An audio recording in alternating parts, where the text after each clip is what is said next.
अरे आज ये मुल्क में क्या हो रहा है बताइए। आज अगर कुछ होता है तो आप देखते हैं 10 साल में क्या हुआ।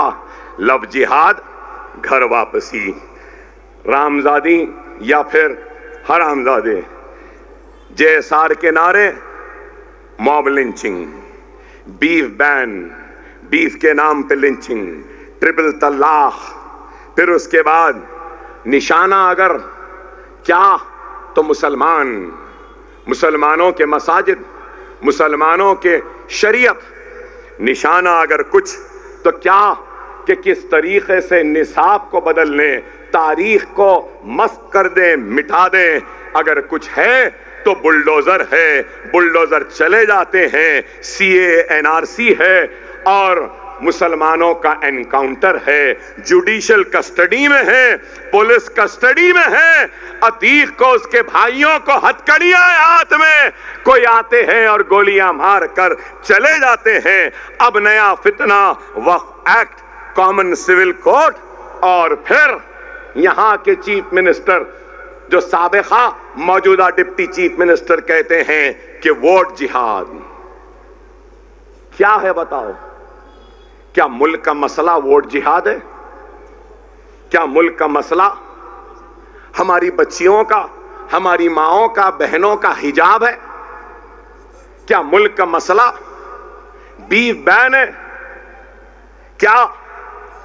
अरे मैं आज आपके जरिए ये पूछना चाहता हूं हिंदुस्तान के वजीर आजम नरेंद्र मोदी से कि मिस्टर मोदी, आपने कहा था अच्छे दिन लाएंगे, क्या अच्छे दिन आए? आपने कहा 15 लाख लाएंगे, क्या लाए? आपने नारा दिया सबका साथ, सबका विकास, सबका विश्वास, क्या सबको साथ मिला? क्या आपको साथ मिला? क्या आपको विश्वास मिला? क्या आपको विकास मिला?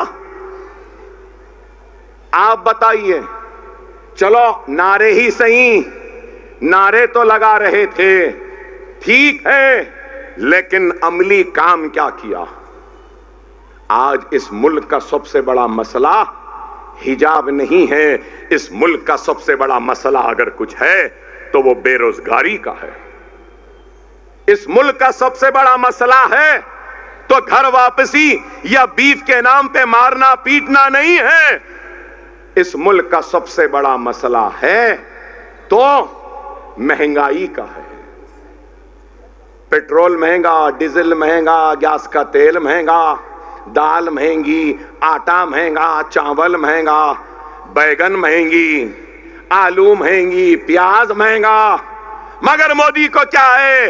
लव जिहाद, घर वापसी, बीफ बैन, ये बैन, वो बैन। अरे भाई, इस मुल्क को ये बैन वो बैन की जरूरत नहीं है। मुल्क को महंगाई से छुटकारे की जरूरत है।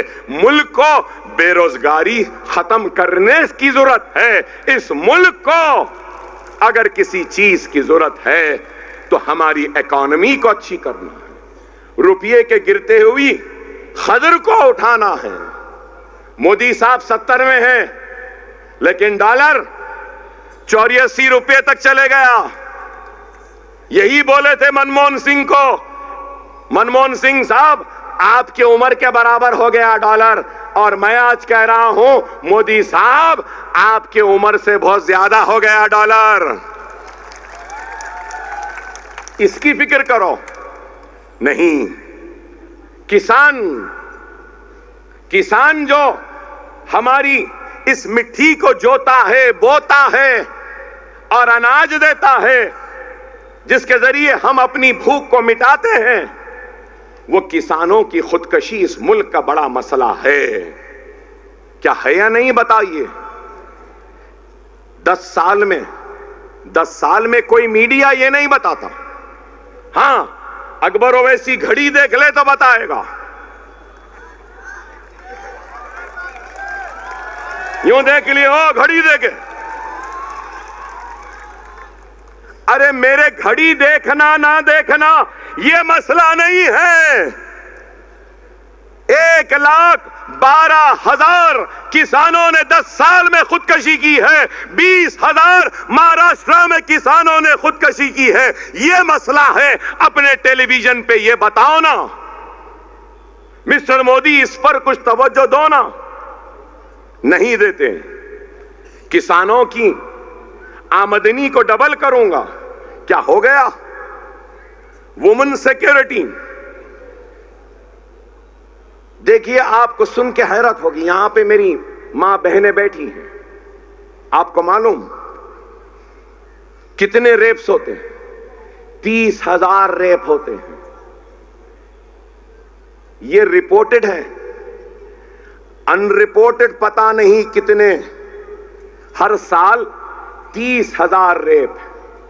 अगर हम इनको दिन घंटों में, मिनटों में अगर ले लें, हर 15 मिनट को एक रेप होता है।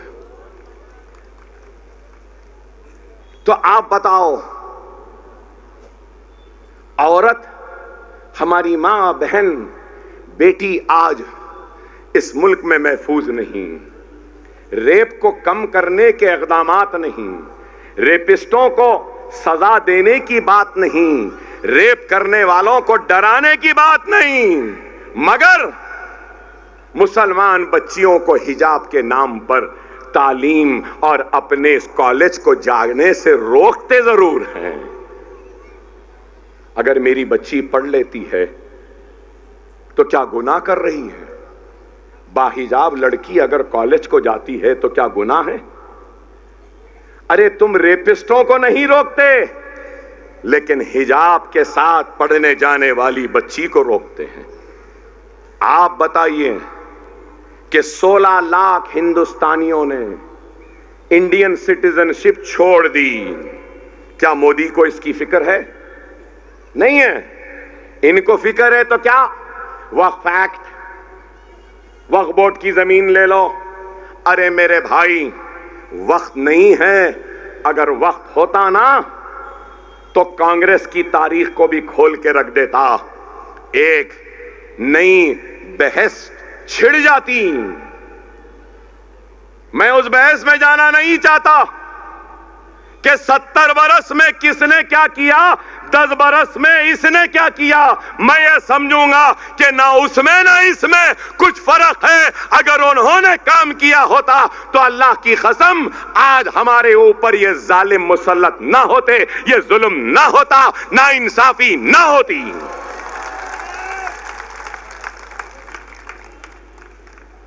अगर गुनहगार को उसके गुनाह की सजा दी जाती, जालिम को उसके जुल्म की सजा दी जाती, तो शायद आज ये जालिम हमारे ऊपर मुसल्लत न होते।